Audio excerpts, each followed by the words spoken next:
Prime, coming to you live from Gus's World Famous Fried Chicken on Cumberland Avenue. I'm Brent Hubbs of VolQuest.com with Jason Swain of the Swain Event, and joined by, as always, by Cade Mays, the reigning Offensive Lineman of the Week in the SEC.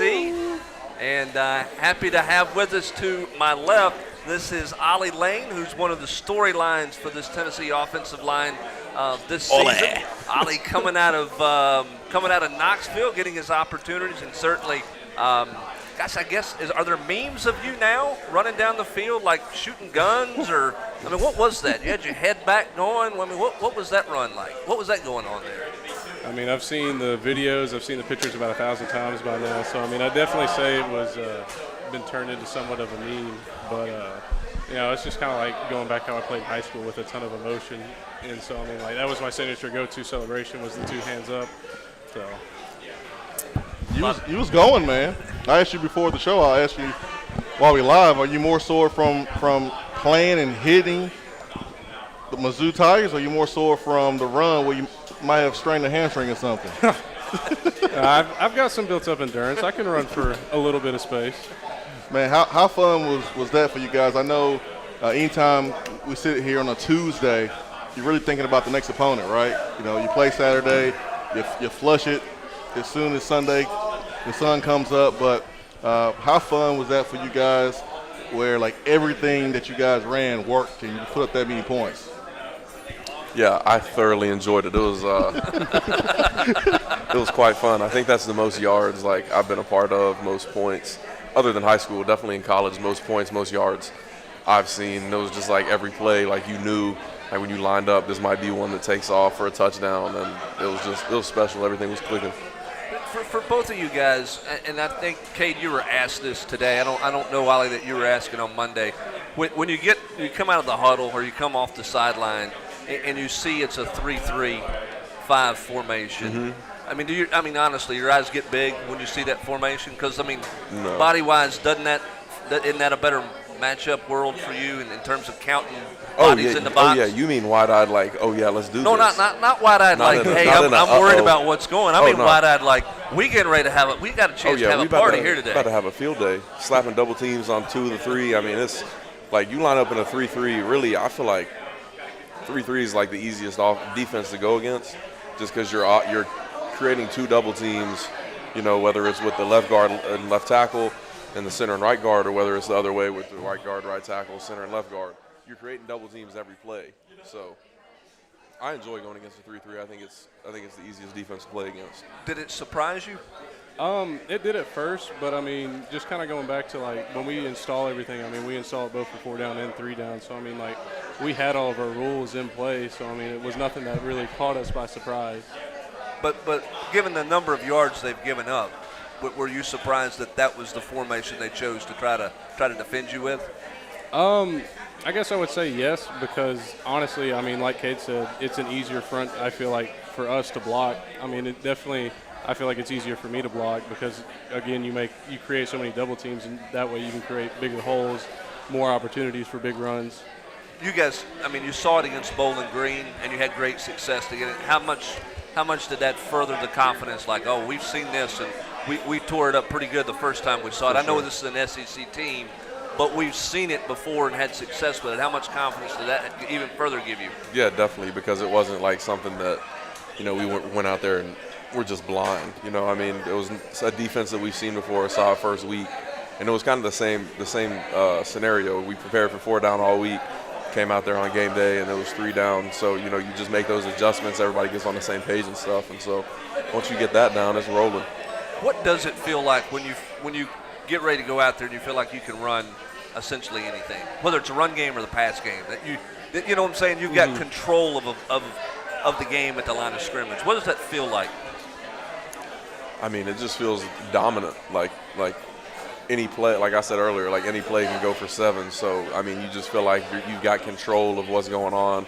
Everything's kind of in your hands, and, you know, the defense is playing into your hands at that point. So, I mean, when you're running stuff and it's all working, you know, you feel like you can't be stopped.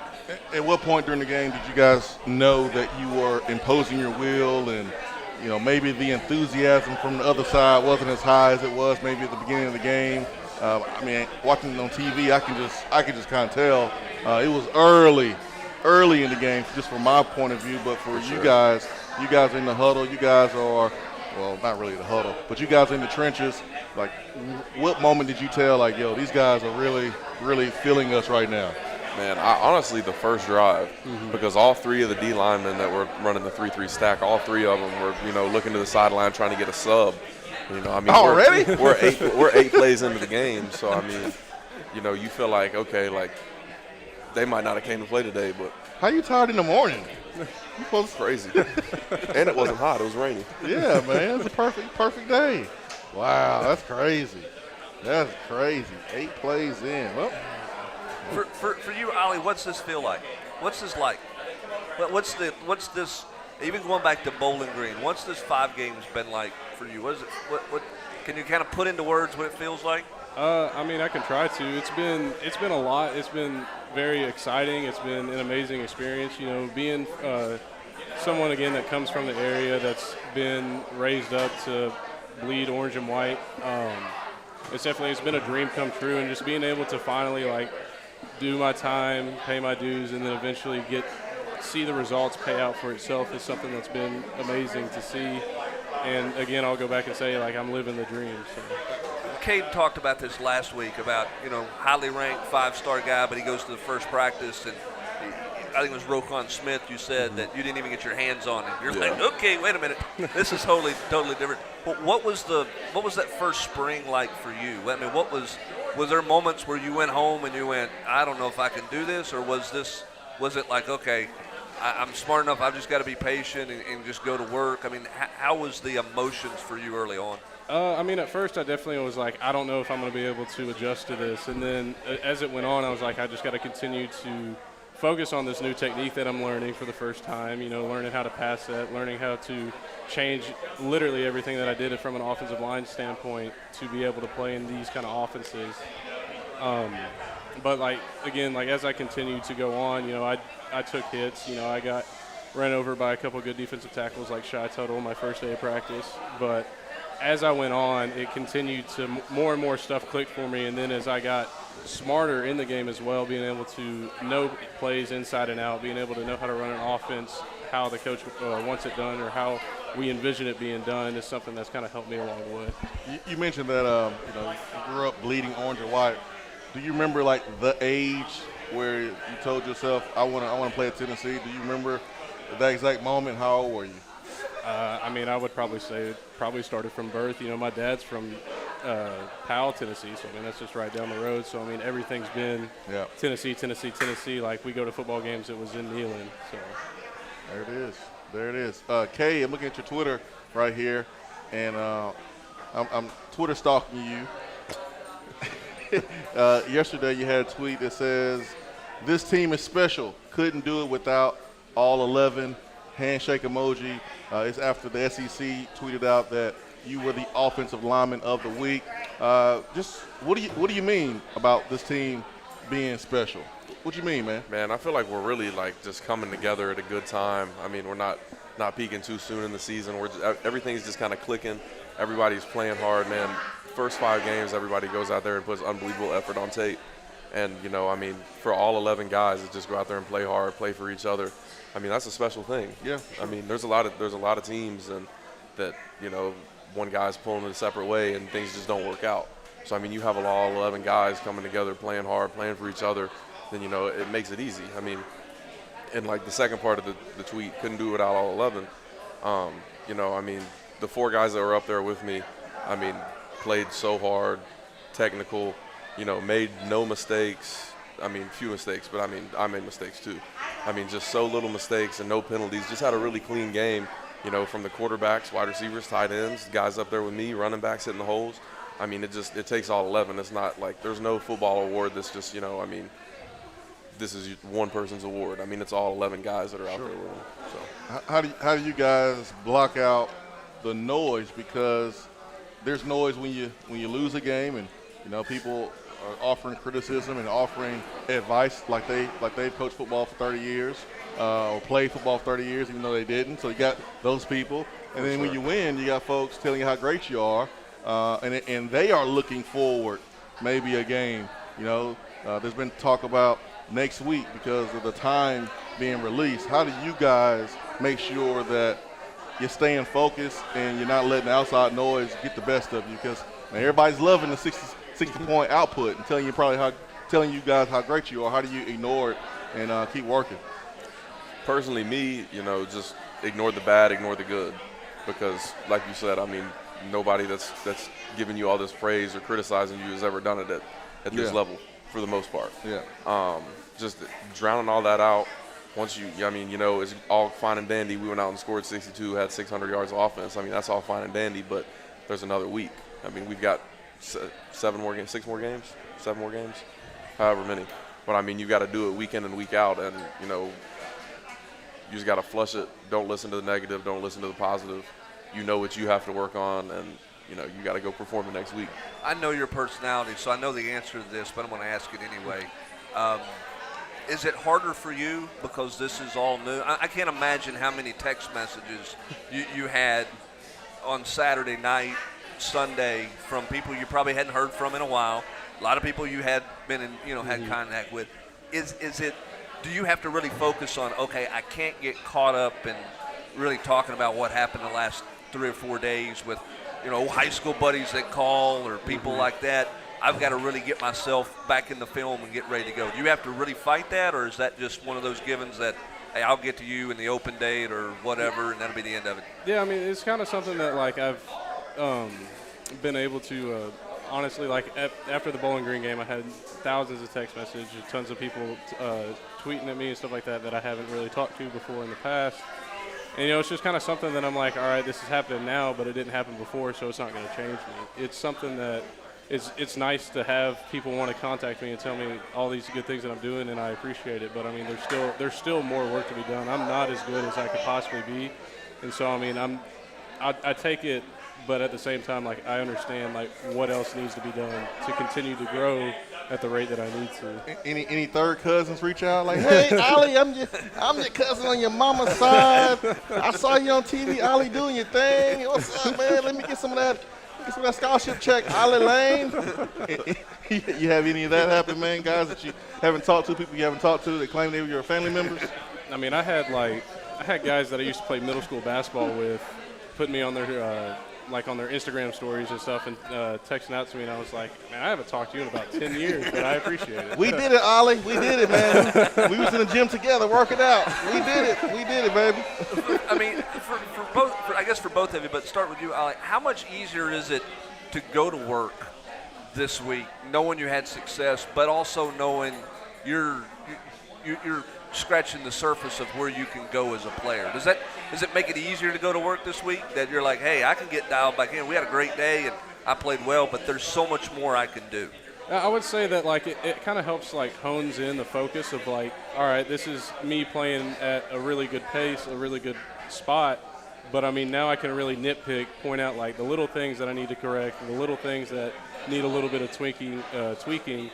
And so, I mean, yeah, I guess it would say it makes it easier, but at the same time, it locks in that mental focus just a touch more to be able to take that next step to what needs to be done to continue that. As a leader in that group, Cade, I'm sure you like hearing that kind of answer. What do you see about this group? Because I'm sure the film was fun to watch, Yeah. But did you see everybody going, wow, we missed this and we missed that, we could do even more than what we did? Absolutely. We definitely, we left points out there, like, for example, on the goal line, getting stopped on the goal line. At some point of the season, that's going to be a critical spot in the game where, we're down there on the inch line. We got to punch it in. It's going to be critical. So just stuff like that, just your regular technique stuff, that you see on every film when you watch O-line play, just hands, your first step, angles, the backers and stuff. But one thing about this group, man, we come in every day and we try to get better at something. I mean, we try to take a step every single day and get better at what we're doing. You talked last week about some of the things you were working on. What when you watch yourself, what do you got to do better? What are you focusing on for yourself? So every day I kind of take it like a one thing at a time kind of technique. So, like, if one day I want to focus on my hands, like, I'll focus on my hands and I'll work on my hands. One day I want to focus on my feet, I'll focus on my feet. A lot of currently is I'm working on getting better hand placement, not only in my pass pro but also in the run game, being able to really lift and grab and do all those kind of things. And so, I mean, that's something that I've been working on with the coaches too, is just kind of like what's some different techniques that maybe like you guys used when you played that kind of you found out would help out a little bit better. Who are you guys watching? You mentioned when you met with the media that you were watching some other right tackles out there just to kind of work on your craft. Not necessarily maybe right now because you're getting ready for a game, but when you do have free time, who do you watch and like? I like watching like Brian Bulaga and Taylor Moton from the Carolina Panthers.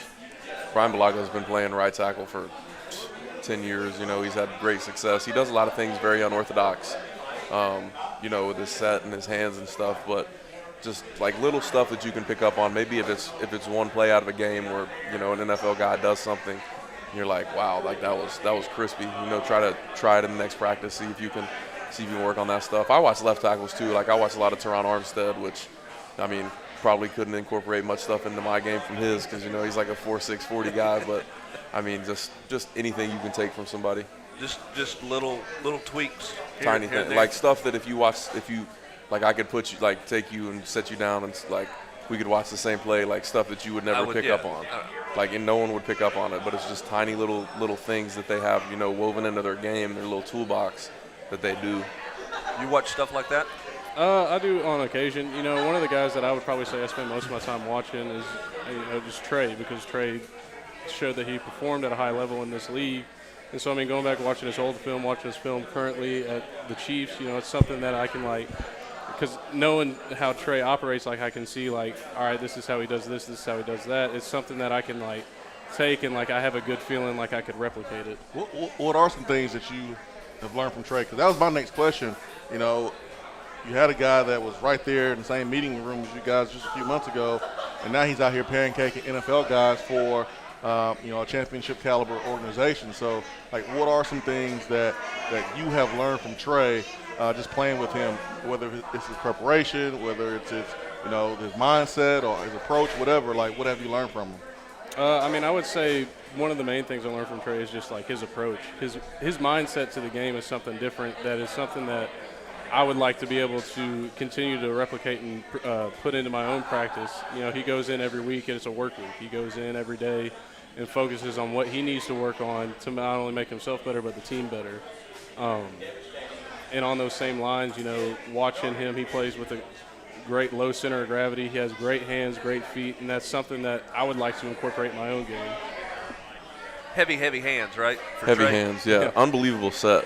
You know, that's something that I've learned from him. Like, since he left here, you know, we talk on a daily basis, and, you know, he sends me film and stuff and just, you know, one-on-ones and stuff like that. And obviously I watch, like, the cut-ups on Twitter that people make and stuff, but his set and his hand placement is phenomenal. What does the term heavy hand mean for somebody listening out there? Because you hear somebody listening, okay? Yes, somebody who are watching. Yeah, okay. So when you watch offensive line play and you see the offensive lineman punch, like you see that head snap back a little bit, you see that like that. Like what he did to Fletcher Cox. Exactly. That's exactly what he did. He has this thing with his set where he sets flat and cuts off the angle, and he throws his right hand right in the V of the neck.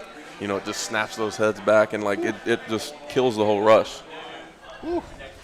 I couldn't imagine. Is that a gift? I mean, is that Absolutely. a natural thing, No or doubt. is that something that you can go, okay, I maybe can't do it like that, but I can really improve with that punch. I can make my hands heavier. Definitely, I would say a good portion of it, especially for Trey, is, I mean, that's a God-given talent. But also, I mean, it's something that, like, if you learn the correct aiming points, you learn the correct way to generate the most power from your arm. It's something that can be replicated, but at the same time, like, a lot of it just comes from, like, your natural given strength. Does anybody who didn't play the position have any idea how technical it is what you guys do? Because most people think you just come off the ball and knock the absolute crap out of somebody, and that's playing offensive line. I guess that's what you did in high school, right? Yeah. I mean, does anybody really understand? There's like geometries involved here with angles and all this other stuff. I mean, it's pretty scientific, right? Yeah, it's a chess game, honestly. Especially, like, that's what I've learned from playing on the edge. Like, it's a chess game. You know, you got to change up your sets, change up your strike. You know, I mean, if you're having success with the jump set, then incorporate a jump set into, like, a vertical set. throw him off his game, make you think that, you know, the D lineman's going to get jumped and get hands on right now, and then you fake the jump and get a little depth with it. And then, you know, he stops his rush and has to go into – because D linemen, like when they come off the ball, like when the play's about to start, they all have a move in their head. Like, what move am I going to go to right here on this pass rush? What am I going to do? And if you can take the proper set and, you know, just keep him guessing on what you're going to do, it messes up their whole move. For you, like on the pull block, I mean, obviously you know you've got to go fast. You've got to go, I guess, flat to get there. But, I mean, you've got to hit the right angle at that or it doesn't work, right? Yeah, I mean, you've got to be able to not only get your hat inside, you got to stay low, you got to come with low hands, you got to be able to lift, and you still got to create that foot drag with it. I mean, there's a lot that goes into it. And, I mean, like if you mess up one little thing, like it's not – everything works in unison. So, I mean, one thing slacks off and it's not going to be a good pull. When did you know that was going to be a good pull? About when I put my hand down, I knew I was going to do everything I could to make it the best pull I could. Was that as good as you've had? I know there's a long run out of that, but is that as good as you've had? I think it's one of my better ones for sure, but I mean, obviously some of the best pulls I had would be if I put the dude on his back, but at the same time, like being able to open a gap like that has been huge. Yeah, well, and it was huge because Tyon was gone. I mean, it was clear sailing when he got to that. You blocked down on that play? Yeah, I had a 3 technique, and he was really thought he was going to be a 4-eye, and then, you know, he was lined up tight over the guard in a 3 technique, and so I went down on him. And then sealed that off. You had a pretty good flying. What Coach Fulmer called them? Flying Bambinos? Is that what your dad used to call them on the Valus Jones run? When I went and dove, yeah, laid out, tried to hit a spear. Yeah. I've never heard it called that, but I mean, I'm sure. Sprague said, ask your dad about it. He'll know all about flying Bambino practices. I can promise you that. Hey, we're coming to you live from Gus's world famous fried chicken here on Tennessee Prime on this Tuesday. Ollie Lane, Cade Mays is with us, Jason Swain. I'm Brent Hubbs. Stick around. We'll be back in just a minute.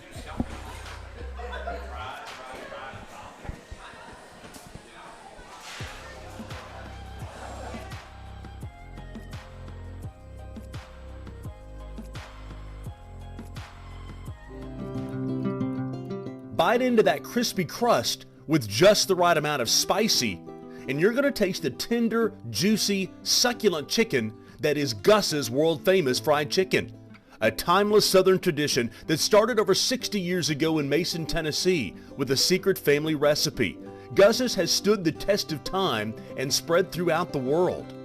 It's not just famous, it's world-famous fried chicken at Gus's. VolQuest.com has been the gold standard for Tennessee football coverage for over 20 years, led by an experienced staff with over 600 games covered amongst them. Speed, and then some more speed. VolQuest takes you behind the scenes with features on coaches and players. For only $9.95 per month, find out why VolQuest continues to set that standard.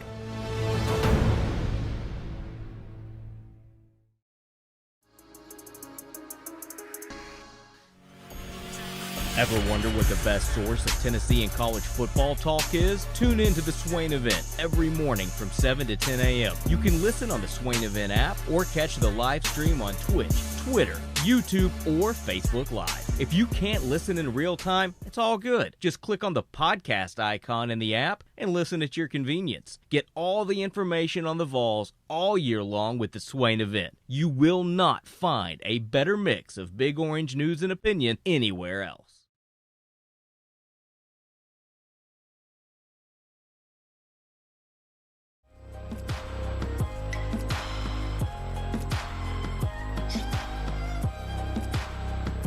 Back at Gus's world famous fried chicken on a Tuesday night for Tennessee Prime. Got all kinds of people in the house. Kevin Simon's making his way in here. We've got Cade Mays. We've got Ollie Lane. I'm Brent Hubbs along with Jason Swain. Glad to have you along with us tonight. Thanks for tuning in to Tennessee Prime. We do this every Tuesday night right here from Gus's world famous fried chicken. We encourage you to come check us out on a Tuesday night or at least come by during the week at some point and get you some of the best fried chicken that you will find in Knoxville. That's here at Gus's world famous fried chicken. Yes, all right, let's talk a little bit about personal stuff, Ollie. Not too personal, but obviously everybody knows you come from Corrington. You come from Gibbs. Played in the it wasn't the wishbone. What do they call that? That's the Georgia Tech, the wing tee. Yeah. What they call that. So you made that transition. For you, kind of outside of football, what's going on, and how far along are you with kind of the professional world of what you're trying to get into? I know at one point you're talking about being a doctor. Yeah. I know you're a graduate. You got your degree. What's going on? So currently right now I'm in the HR management graduate program at UT. My plans are to go to med school. I don't know how I'm going to end up working it out eventually, but I know my graduate degree takes me all the way until next December.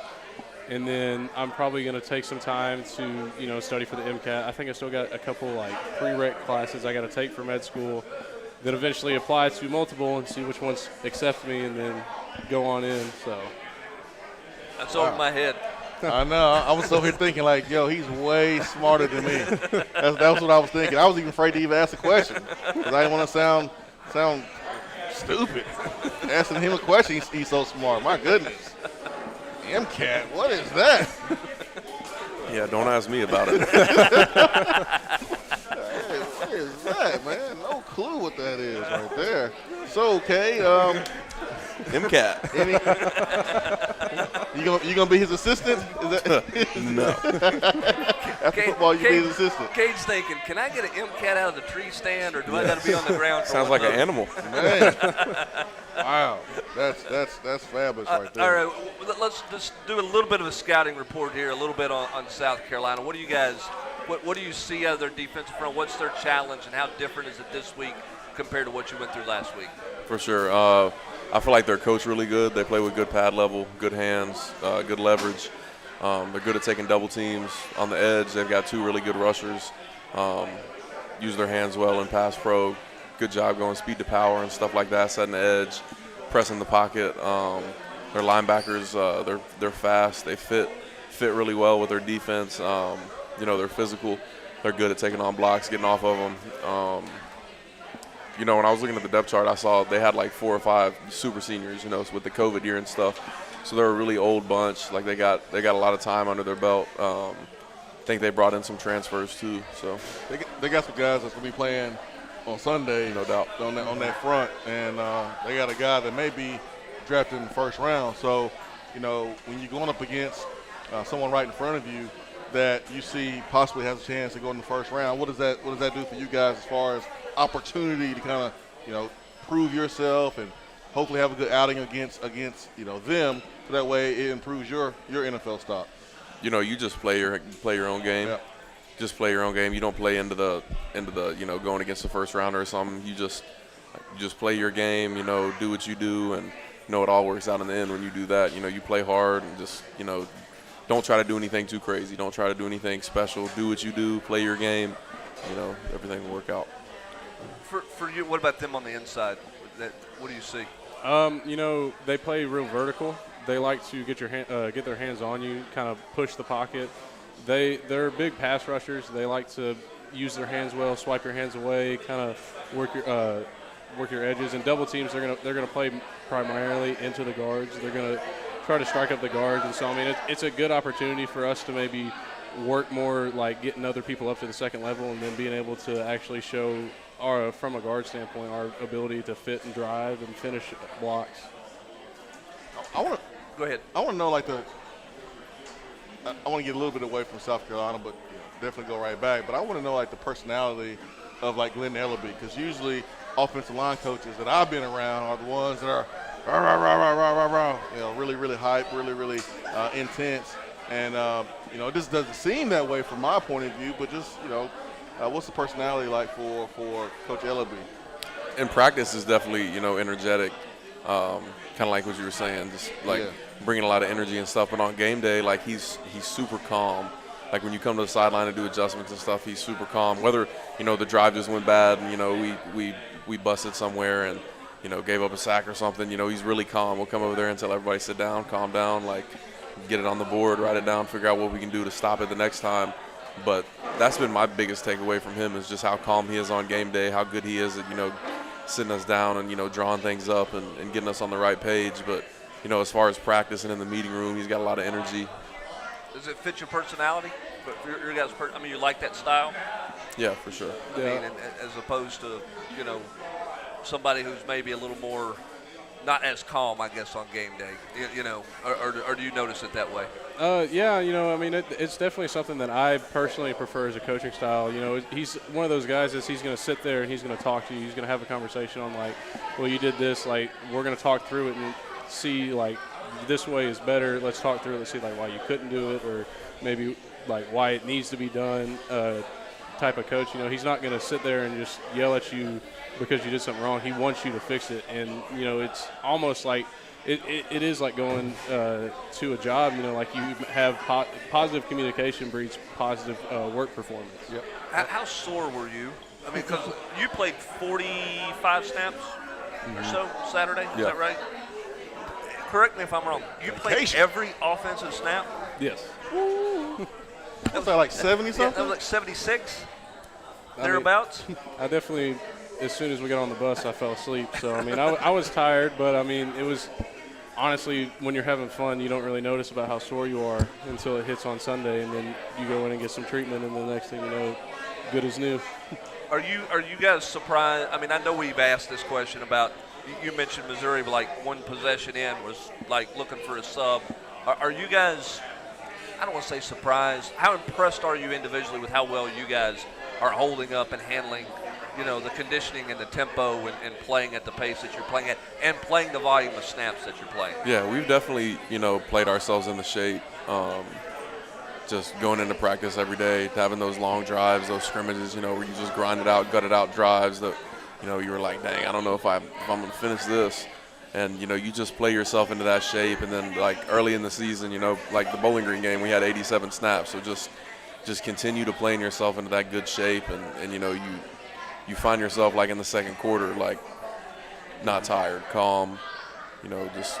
Is it a pacing thing? I mean, I don't know that you can pace yourself with the speed that you're going, or is it just a mental thing where you just get to a point you don't really think about it, like it doesn't really cross your mind? I would say it's more of a mental thing.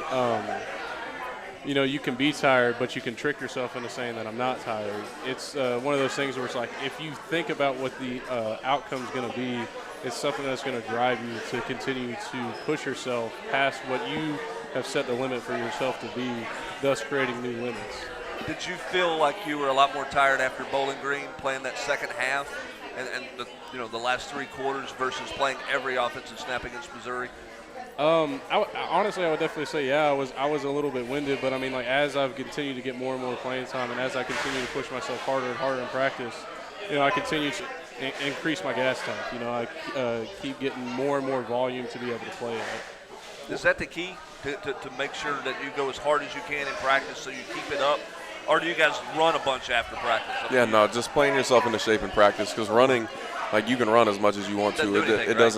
It doesn't replicate playing football, because you're pushing against a 300-pound person and playing with knee bend, like you're in a stance, like all that stuff. It doesn't equivalent, like it doesn't. Like 110s don't do anything, right? No, I mean it does in the summer for like mental toughness and like overall conditioning. But like once, like everyone notices that first day of fall camp, like you've been running all summer. You feel like you're in good shape, and then you get out there and it's completely different. What was the difference in the all-season conditioning from the previous coaching staff to this coaching staff, from this new strength coach?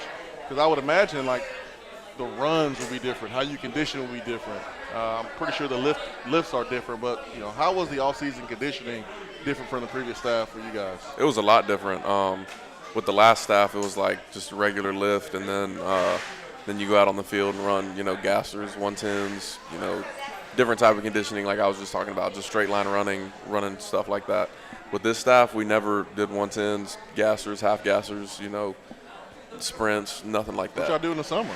It was like you started off, you had field work, which I feel like it definitely helped us, because it was putting your body in like those positions, a lot of sled pushes, a lot of sled runs, stuff like that, where you're pushing, like actually replicating what you're going to do in the game of football. Just a lot of motions like that would get you in football shape instead of just running shape. And then lifts and stuff, the lift was a lot different. It was more like, honestly felt like the lifts, worked on the muscles that you don't work all the time. Like we still bench press, squatted, all that stuff, but it was more like the auxiliary lifts weren't just, bicep curls, stuff like that. It it was stuff that, you know, worked all those little muscles that you don't hit very much. Man, that's something that I was curious about because I've seen my fair share of different strength coaches. Brent, you have too. I know who they are. I haven't dealt with any of them like you guys have. I mean, you've had a different one every year, right? Just about. I Yeah. mean, I think we had Fitzgerald for 2 years, 2.5 maybe, and then AJ. something like that. AJ, and then Yeah, but the different offensive philosophies, I would imagine like you would have, you know, different conditioning because before Pruitt, Butch Jones had a spread offense and the offensive linemen were a little bit smaller. Pruitt comes in and he wants guys that kind of look like you guys, so the conditioning may be a little bit different. And now you have Heupel that is, you know, snapping the ball three snaps per minute, so your conditioning is a little bit different there. So I was just wondering how you guys prepared during the summer for the season. Does this system fit you best? Does it fit you better? Honestly, I feel like it does, but I've kind of every system that I've been fronted with, I've tried to just like mold myself into what is fitted for that one. But this one, definitely, I feel like comes more natural. Definitely playing at Gibbs, you know, gave me that kind of like we're running the ball every time, so I had that kind of like hard endurance built into me. And so, I mean, being able to keep up with tempo and stuff is somewhat partially natural for me. And so, I mean, it's something I've been able to kind of like fit myself into. Kate, I'm going to ask you, how far you've known Ollie? I mean, you guys were in the same class. How far has he come? He's come a long way, man, from running that wing T offense to now. Definitely came a long way. Where have you seen him grow the most, do you think? I mean, I know you went to Georgia, but you came back. When you came back, where have you seen kind of the biggest difference in him?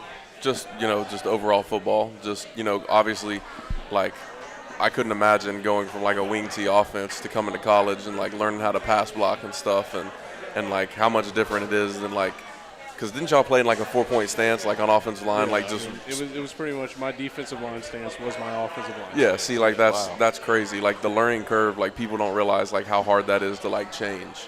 Wow. Like that's a big deal. So just like learning how to play the game like at an SEC level, coming from a team that never really passed the ball, playing a D-line stance as an O-lineman, like that's crazy. I got the toughest question of the night. All Y'all right. ready? Let's do it. You ready? Kate, if you can tell your freshman self something, what would you tell your freshman self? All the things that you've learned here at Tennessee, your a couple years at Georgia, all the adversity, all the high moments, all the low moments. Like, what would you tell your freshman self to help your freshman self prepare for his college career? That is a good question. Oh, I know. Great question, actually. Oh, I know. Thanks. Appreciate it, man. You've been holding that one out, too. No, I just thought of it, man. I hang around hubs, you know, For sure. Philosophize. Yeah. Philosophy. I don't even know if that's a word. No, that's my vocabulary. just hang around Ollie, it'll come. I'm still stuck on MCATs over here, but go ahead. What I would tell myself, I think I would tell myself, just enjoy every day, because, man, it goes so fast. Like you get in the grind and it feels like it's going slow, but you turn around and, I mean, you're halfway through your senior season, It's crazy how fast time flies, and just, enjoy the relationships that you've built. Never leave, like never have a bad encounter with somebody and leave it bad, like the conversation bad. That was something I learned in class. Like in my speech class, someone gave a speech about, having a conversation with somebody and leaving it on like a bad note, and like you never know when you're going to see that person again. So like leave every encounter with, positiveness.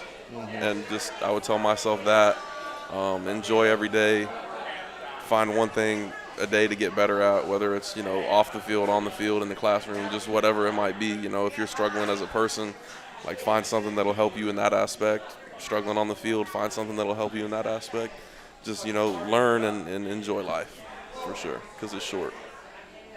From my standpoint, I would say I would tell my freshman self to just continue to, persevere. I would tell myself, don't be afraid to ask for help, because when I came in, I was afraid to reach out to other people because I didn't know anybody. And one of my things I would tell myself is just like, don't be afraid to be the one that makes the first encounter. I was definitely a little timid at first, putting myself out there. And that, I feel like at the end that kind of held me back from making an impact earlier. And so, I mean, that's something huge that I would tell myself, just go out there and ask for help. If you don't understand something, like, don't be afraid to ask a question, even if it's a stupid question, because, I mean, there's always an answer that maybe I didn't know. Yeah, that's awesome. I mean, and I guess that's really important for you looking back on it because of the transition you were having to make. I mean, if you think about it, it's pretty interesting the number of offers and schools that were interested in you when your high school tape had no pass pro on it. And in this day and age where, that's such a key element, you really had, I mean, you had very little pass pro on your tape. I mean, you were trying to show your athletic ability. I mean, looking back on it, kind of surprised you that you ended up kind of where you were in the recruiting process with Wisconsin and Stanford, Northwestern, and all those schools calling? I mean, definitely, like, especially like when it was happening too, I was like, this is a surprising moment for me because I didn't expect any of this to happen. And then as I look back on it now, like if I went back and watched my high school film, like I could tell that like everything that I was ever putting on my huddle was just like, this is how athletic I can be, this is how fast I can move, this is how versatile I can be. And I think that's kind of what I was trying to put out there and advertise for myself, and I think that's what kind of helped me out in the long run. Wow. That's cool, man. Two different stories. And then you guys both being from Knoxville, representing Knoxville, now playing on the same offensive line. Took different paths, but you're right here in the same location, man. At the University of Tennessee, 2021 team. This team seems to be very, very special. You guys, loving on each other, playing for one another, and we can see it. We can see it for sure. So it's been cool. The fans can see Yeah, it. we can see it. I mean, why is it? Why is this? I mean, you've been around teams. Some teams come together. Some teams don't come together. Why does it feel like this team has a cohesiveness to it that you don't always have? That's a great question that I don't know if I could answer, 100% accurately. I just feel like that we enjoy playing hard for one another. Like it's not about your personal, like, there's nothing. It's like a lot. Like your personal aspect is out the window. You're playing for the guys around you, doing the stuff for the guys around you, and there's no feelings involved. I mean, football's not a game for feelings. Was that because of 3 and 7 last year? Did that magnify that? And I'm not talking about the previous staff. I'm not interested in any of that. But I mean, the mindset that hey, let's leave personal feelings aside. We're going to lay it on the line for each other every day. Yeah, I think that kind of it does magnify it because, I mean, like it really pointed out where our shortcomings were as a team. Like our production is our production, but I mean, like we were split as a team and, coming together this offseason, like we did a lot to just like bring everybody together. And I mean, we spent a lot of time together as a team. And so, I mean, that kind of helped everybody understand everybody else, and then being able to understand like what someone else's why is, or being able to understand like why someone else is playing the game that we're all playing, kind of makes you think like, well, I want to play really hard for this guy, and then it's like, well, I want to play hard for everybody because everybody has those whys of why they're playing. Do you feel like you know each other? Not you two, but as a team, do you feel like you know the personal stories of your teammates better on this team than previous Yeah, years? for sure. At the end of like most of our team meetings, like coach will call somebody up and like they'll have to come up there and tell everybody their why. Like, why do you do what you do day in and day out? Because everybody's why is different. And, a lot of guys have been through different things and everybody's walked different paths. But a lot of us have similar whys. A lot of us have different whys. Wow. Have you both given your why? I have not. I have not either, but I'm looking forward to it. Yeah. Hey, Glenn Ellaby, call on Cade tomorrow. What's tomorrow? Wednesday, and then Ollie on Thursday. So they can tell the team their why. I find that interesting because you both talked about if you could go back and tell your freshman self something, it's put yourself out there. It's don't be afraid to put yourself out there. It feels like this staff has kind of forced guys to put themselves out there. Yeah, and talk in a group setting. Like that's like, I'm not a big like public speaker. Like I don't like getting up in front of a big group of people that I don't know and talking. But getting up in front of, my team and talking, like, that's just like getting up in front of my family and talking. Like, putting those guys up there that, aren't used to aren't used to talking in front of people, don't like talking in front of people, putting them up in front of people and your teammates, which, I mean, it's just like a family. Like, you get up there and you say what's on your heart. Like, one that comes to mind, Darnell Wright had an unbelievable why. Like, his why was really touching, and like and you see it. You see the way he lives, the way he walks around, like that's his why. Man, I hate to change the subject here because that's powerful stuff. But I got to ask you this. I have to. On the way out the door, right? Yeah, on the way out the door. 2 offensive linemen. I don't want you guys. I'm asking you this because I don't want you guys to, share any information that's not supposed to be out there. He asks this question every week. Is it bulletin board material? No, it's not bulletin board material. But it's about wearing a different jersey, a black jersey or a gray jersey. Did I really spark that much up? Like when I had my little black jersey comment the other day? No. It's, dude. Like, was this a thing before I made that comment? No. It's been a thing. It's been a thing. It's been a thing, and then you've got a couple of you got the Vol Shop, and then you've got Alumni Hall, who have all sent out mass emails this week. Black Nike jerseys have arrived. Yeah. I went to Alumni Hall today, and I was like, ooh, them things are sweet. I don't know anything about the black jerseys, nothing about it. Good But answer. if they do happen, I hope they're. You don't know it. Hey, good answer, Kay. You don't know anything. I really don't. But if they do happen, I hope they took my advice. That's what I will say. Wink. All right, here's the question, though. Wink. You gonna get me in trouble. No. Because I really don't know nothing. Listen. You guys are linemen. Usually the running backs and the receivers care about the towel and the wristbands and all that stuff. Do you, as linemen, do you guys like kind of get giddy for stuff like that, like a possibility of a different jersey or a different tweak here and there? Like, as linemen, do you guys get excited like other guys at other positions? Yeah. I mean, me personally, I would love the black jerseys. I feel like orange and white really not my color with, you know what I'm saying? Like, just doesn't really look that good on me. Yeah. So, you throw the black on, makes you look a little slimmer. I got you. I like the black jerseys. I think would be a great touch-up. Okay, You know what I'm gotcha. saying? I like the black jerseys. Okay, gotcha. All right. Well, on that note, then, let's get away from that. So nobody can accuse anything. We don't need stories written.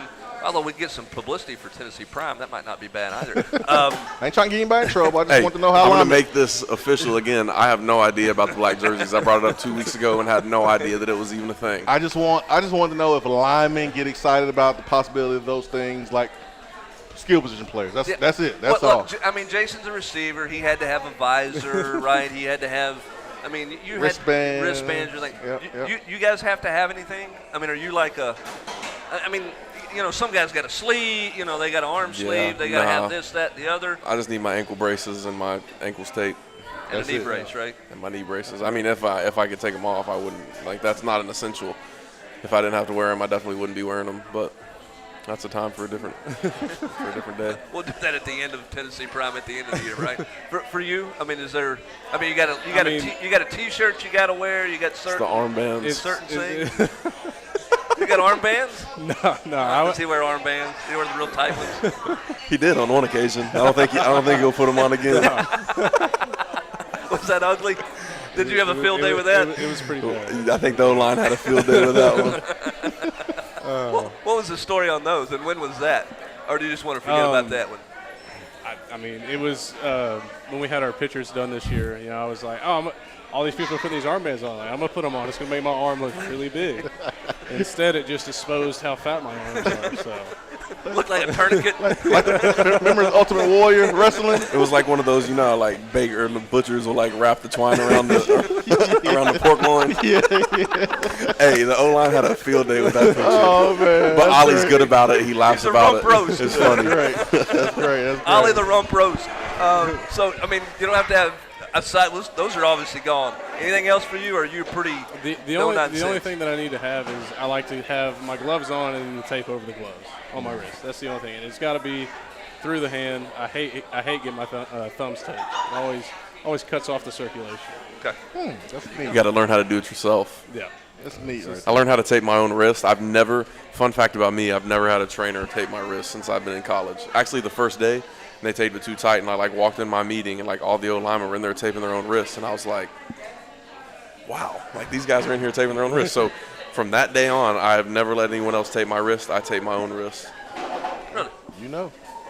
Whatever feels good makes you play well, right? That's right. That's right. You know. Well, both of you guys are playing well. Obviously, when you put up the numbers that you put up last week, the entire offense had a great day, and I know that there's a great opportunity in front of y'all, but a real challenge coming up on Saturday. We appreciate you guys coming out. We appreciate you guys watching tonight here as we do Tennessee Prime. Love you guys. World famous Love you fried guys. chicken. Thanks for watching. Hey, great to catch up with both of you. Good luck. Congratulations on everything, man. Keep it going. That's Ollie Lane, Cade Mays, Jason Swain. I'm Brent Hubbs. Thanks for joining us for Tennessee Prime. We'll catch you next Tuesday night right here at Gus's world famous fried chicken.